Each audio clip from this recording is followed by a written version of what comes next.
ഞാൻ ഡോക്ടർ അബീർ. എൻ്റെ ഒരു ചെറിയ സ്റ്റാർട്ടപ്പ് സ്റ്റോറിയാണ് ഞാൻ ഇവിടെയിൽ പറയുന്നത്. 2 സ്റ്റോറി ഉണ്ട്. രണ്ടാമത്തെ സ്റ്റോറി അത് നടന്നു കഴിഞ്ഞിട്ട് ഞാൻ പറയാം. സൗദിയിൽ ലക്ഷങ്ങളുടെ സാലറി കിട്ടുന്ന ജോബ് റിസൈൻ ചെയ്തിട്ട് നാട്ടിലിരിക്കുമ്പോൾ എൻ്റെ ഒരു പഴയ സുഹൃത്ത് ഡോക്ടർ പ്രജേന്ദ്ര, അദ്ദേഹം സീനിയർ ന്യൂറോളജിസ്റ്റാണ്, UK വർക്ക് ചെയ്യുന്നത്. അദ്ദേഹം എന്നെ കോൺടാക്ട് ചെയ്തിട്ട് പറഞ്ഞു ഡോക്ടറുടെ ക്ലൗഡ് ക്ലിനിക് എങ്ങനെയുണ്ടെന്നുള്ളത്. അപ്പോൾ അതിനെക്കുറിച്ചുള്ള ഡിസ്കഷനിൽ പുള്ളി പറഞ്ഞു ഈ ഒരു ഐഡിയ നമുക്ക് ഡെവലപ്പ് ചെയ്യാമെന്നും അദ്ദേഹം കാലിക്കറ്റ് എന്നെ നേരിട്ട് കാണാൻ വേണ്ടി വന്നു. എൻ്റെ കൂടെ താമസിച്ചു. നമ്മൾ കാലിക്കറ്റ് വലിയൊരു മീറ്റിംഗ് അറേഞ്ച് ചെയ്തു. പിന്നെ അദ്ദേഹം എന്നോട് പറഞ്ഞു മുംബൈയിൽ നമ്മൾ ഓഫീസ് സെറ്റപ്പ് റെഡിയാക്കാം. അങ്ങനെ ഞങ്ങൾ മുംബൈയിൽ പോയി. മുംബൈയിൽ സെക്കൻഡ് ഡോക്ടർ ഒപ്പീനിയൻ്റെ ഓഫീസ് സെറ്റപ്പ് അടിപൊളിയായിട്ട് അവർ സെറ്റ് ചെയ്തിട്ടുണ്ട്. അപ്പോൾ ഇനി നമുക്ക് ഇത് ഡെവലപ്പ് ചെയ്ത് കൊണ്ടുവരണം. അതിൽ നല്ല മലയാളി ഡോക്ടേഴ്സിനൊക്കെ നമ്മൾ ആഡ് ചെയ്യുന്നുണ്ട്. ഇന്ത്യയിലെ പല ഭാഗത്തു നിന്നുള്ള ഡോക്ടേഴ്സിനെ നമ്മൾ ഇതിൽ ആഡ് ചെയ്യുന്നുണ്ട്.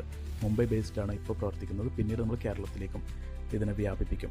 നല്ല ക്വാളിഫൈഡ് ആയിട്ടുള്ള ട്രസ്റ്റ് ചെയ്യാൻ പറ്റുന്ന ഡോക്ടേഴ്സിനെ മാത്രമാണ് നമ്മൾ ഇതിലേക്ക് ആഡ് ചെയ്യുന്നത്. ഇതോടൊപ്പം എനിക്ക് ഫാമിലിയുടെ കൂടെ ഒരു മുംബൈ ട്രിപ്പും കൂടെ ആയിരുന്നു. എൻ്റെ സെക്കൻഡ് സ്റ്റോറി എന്താണെന്ന് വെച്ചാൽ ഞാൻ സ്വന്തമായിട്ടൊരു ബ്രാൻഡ് ക്രിയേറ്റ് ചെയ്തുകൊണ്ടിരിക്കുകയാണ്. നമ്മളൊരു കമ്പനി ഫോം ചെയ്യുന്നുണ്ട്.